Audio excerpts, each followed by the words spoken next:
Assalamualaikum warahmatullahi wabarakatuh. Kami kelompok 6 dari kelas manajemen 21C ingin mempresentasikan tugas yang diberikan oleh Ibu Reka selaku dosen pengampu dari mata kuliah statistik.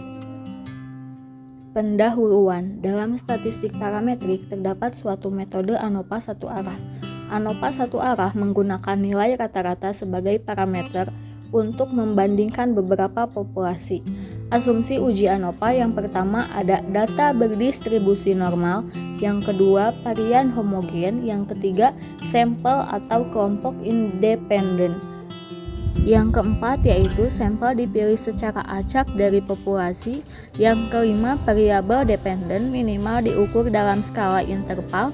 Dan yang terakhir, jika sampel mendapat perlakuan berbeda, penetapan jenis perlakuan dilakukan dengan randomisasi atau secara random. Jika asumsi di atas tidak dapat dipenuhi, maka uji non-parametrik Kruskal-Wallis merupakan alternatif yang setara dengan uji ANOVA satu arah. Uji Kruskal-Wallis kegunaannya yaitu untuk menguji kemaknaan perbedaan beberapa sampel independen dengan data berskala ordinal. Prinsip menghitungkan variasi-variasi antara kelompok between group dan variasi-variasi dalam kelompok atau within group. Asumsinya sampel kelompok berasal dari populasi yang independen. Kemudian asumsi selanjutnya yaitu sampel dipilih secara acak dari populasi. Kemudian data diakur minimal dalam skala ordinal. Hipotesisnya yaitu HO μ1 sama dengan μ2 sama dengan μ3. Distribusi semua populasi identik atau rata-ratanya. HA μ1 tidak sama dengan μ2 tidak sama dengan μ3. Paling sedikit satu kelompok menunjukkan nilai-nilai yang lebih besar dari kelompok lainnya. Statistik uji. Nah, untuk statistik uji, di dalam uji Kruskal-Wallis disediakan dua persamaan atau dua rumus. Nah, jika data yang kita punya semuanya berbeda untuk semua variabel, maka rumus yang digunakan adalah chi-square sama dengan H, yaitu 12 dibagi N dalam kurung N ditambah 1 dikali sigma RJ kuadrat dibagi NJ dikurangi 3 dikali N ditambah 1. Ya, nah untuk keterangannya di mana K adalah banyaknya sampel atau banyaknya data. Nah, kemudian ada NJ yaitu banyaknya kasus dalam sampel ke J. N atau sigma NJ adalah banyaknya kasus dalam semua sampel. Kemudian ada sigma K sigma yaitu jumlah seluruh K sampel dalam kurung kolom-kolom mendekati distribusi chi-square dengan DB sama dengan K-1 untuk ukuran sampel dalam kurung harga NJ yang cukup besar.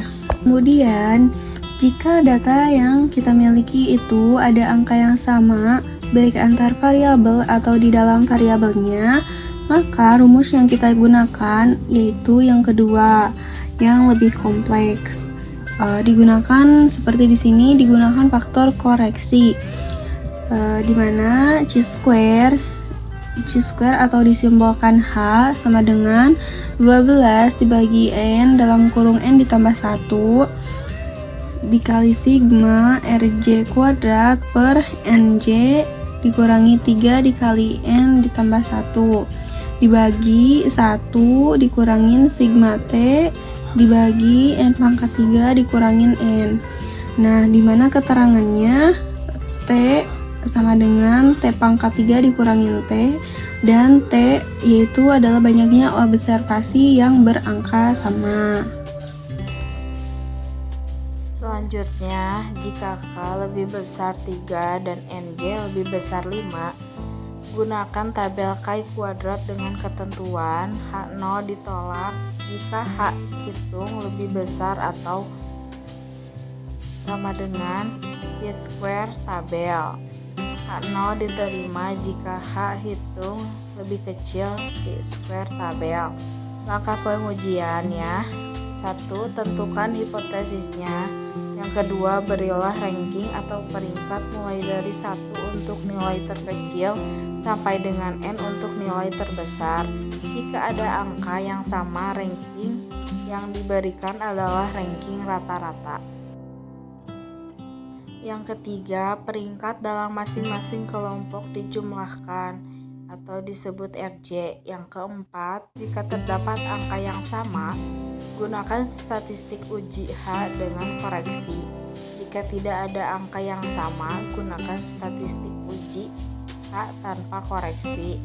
Yang terakhir, bandingkan nilai H dengan nilai tabel.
Mungkin hanya itu saja yang dapat kami sampaikan. Sebelumnya mohon maaf bila ada keliruan. Wassalamualaikum warahmatullahi wabarakatuh.